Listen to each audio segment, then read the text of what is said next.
Hi, welcome back to Ahead of the Curve. I'm your host, Dr. Megan Teed. Today I'm talking about scoliosis basics to improve posture and reduce pain. If you haven't heard by now, I am going to be doing a scoliosis basics masterclass on May 11th at 10 a.m. Eastern Standard Time. This is something that I used to do on a monthly basis, and I've gotten away from it just because things have gotten busy, life has gotten busy, and it's something I want to return to because I feel like it's very important to offer something for people to learn a little bit more about how to manage their own curve, and it shouldn't cost a dime. So I'm doing it for free. I hope you can be there live. It will be a lot more interesting, interactive if you're actually there. Otherwise, it'll still be great to get the recording, but if you can be there live, it is optimal. That way you can get some questions answered. I'm not going to be able to diagnose or, really relate things specifically to your case, but I'll be able to guide you a little bit more specifically as far as your corrections go if you are uncertain about anything. So, my goal for today's episode is just to give you a little bit of a taste as far as what that masterclass is going to look like, what you're going to learn about. Obviously, I'm not going to go into too much detail in this episode because I want you to show up to the class and learn more there. So today I'm just going to be talking about the 5 scoliosis basics. And these are things that I've learned and kind of put together through different trainings that I've taken over the course of the past 4 years. Pilates, balanced body Pilates, Pilates for scoliosis, also the Schroth method, and then things that I've learned in the mentorship that I did with Anna Hartman and the mentorship that I did with Missy Bunch. So there is a very holistic lens that we are looking at your scoliosis and not just your muscles and your bones, which I think and I know is essential to you feeling results in your body and feeling the best that you can in your body. So the different points that I'm going to be talking about, the first one is length and length or elongation.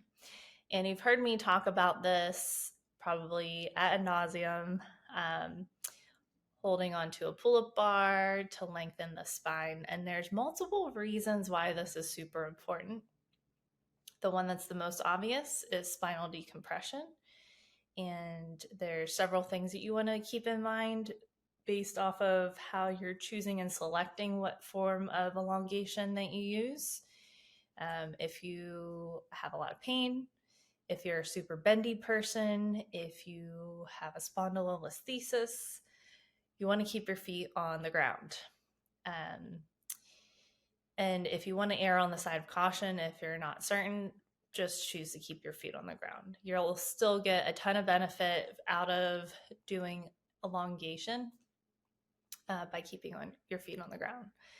The other thing that comes into play with spinal elongation or elongation in general is what happens reflexively with our fascia. And it's super cool. And it's something that I actually learned about recently.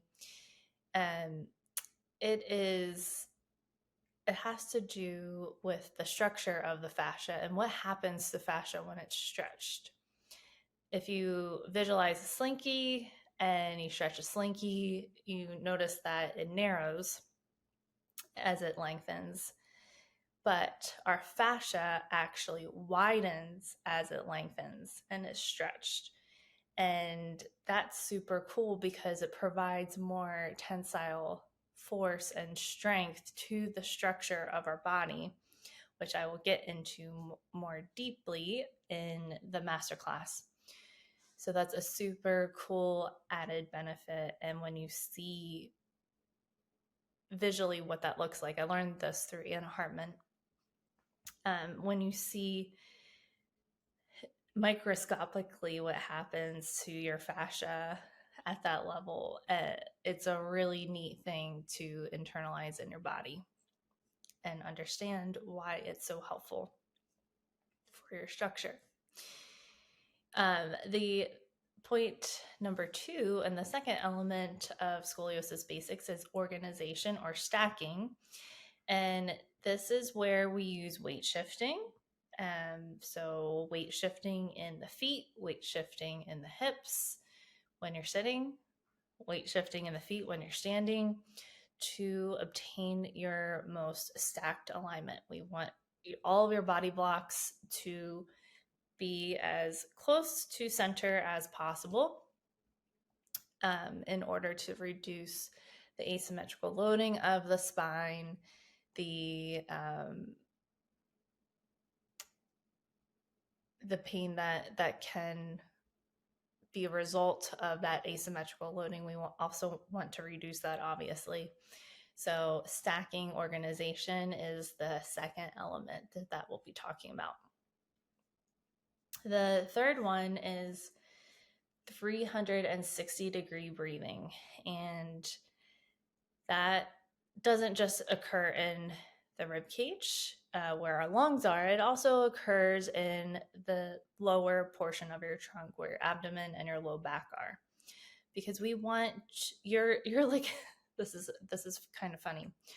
So I was talking to my client the other day about this breathing in particular, and I was like, I just couldn't off the top of my head come up with like a good analogy in the moment. And my go-to was a sandwich bag.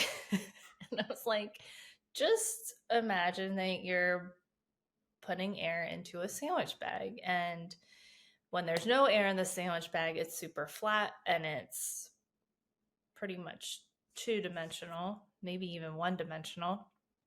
And then as you inflate and you put air into it, not only does it become three-dimensional, but also that air is going to go where it needs to go in the bag. So like the more air that you're putting in the bag, the less you're having to think about where to direct your air. And you can't even really do that if you wanted to, unless you are pinching it off with your fingers in certain spots. And that's the same idea with the three-dimensional or 360-degree breathing that we'll be learning about and practicing together. You don't have to worry particularly where you're breathing into. So when you're getting that really expansive breath, your air is going to go where it needs to go.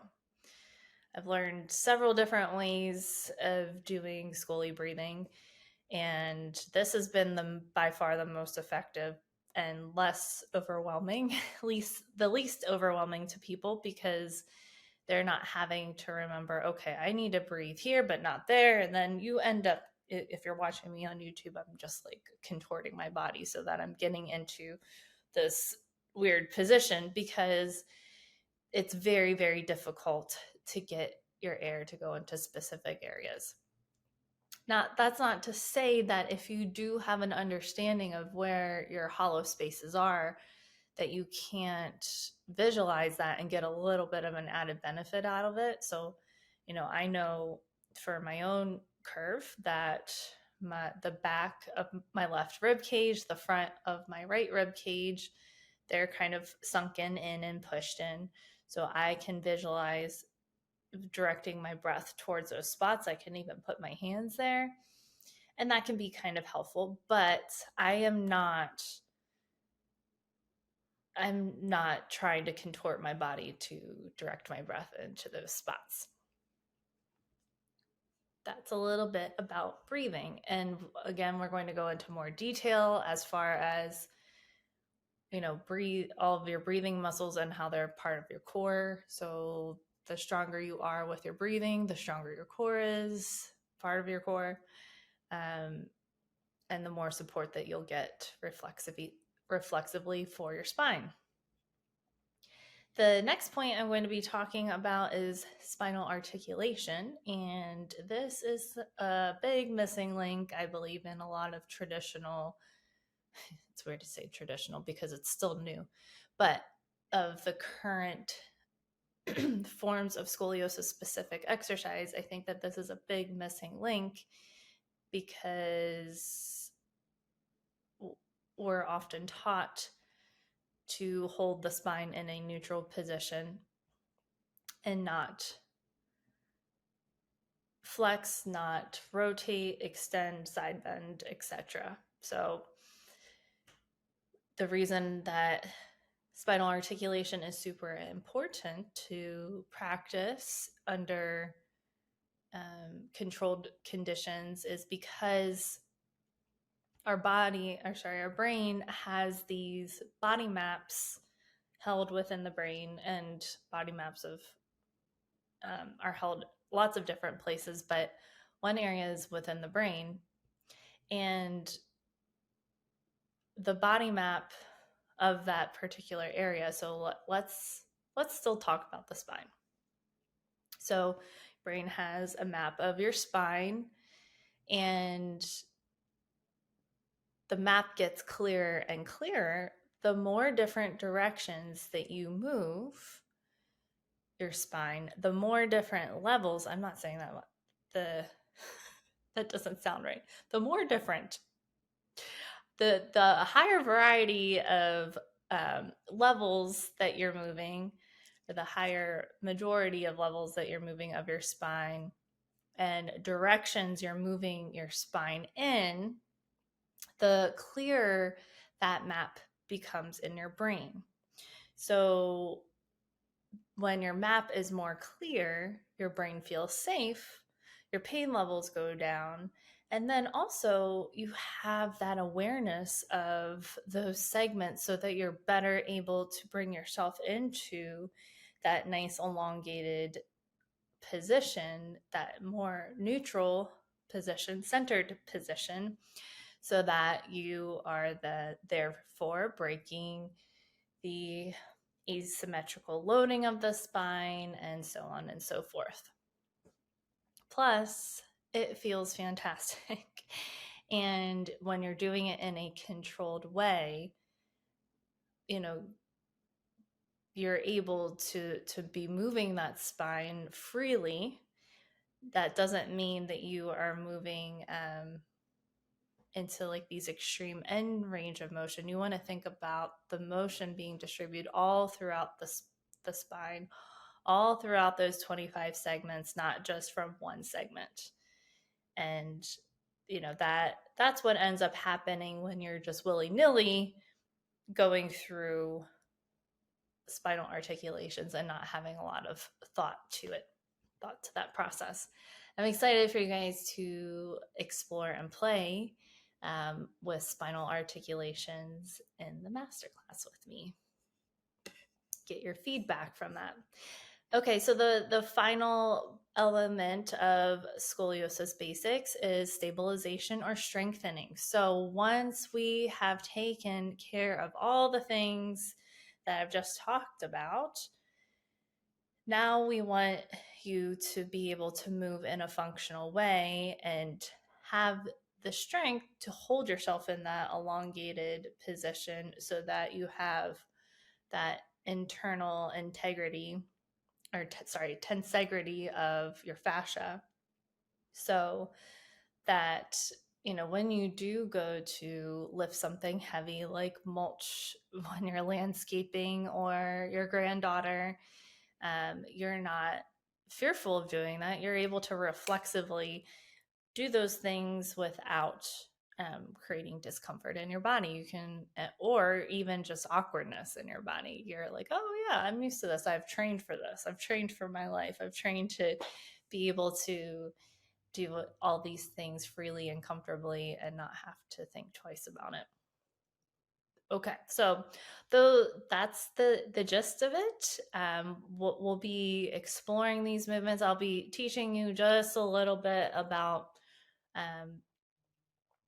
the background of scoliosis, how it develops. I'm not going to get too sciencey on you. This is open to movement practitioners. If you're just curious to learn a little bit more about scoliosis and working with scoliosis clients, or spinal fusion, I would love to have you there. And obviously, I want people that have that condition, have scoliosis or spinal fusion. I would love to see your faces there on May 11th at 10 a.m. Eastern Standard Time.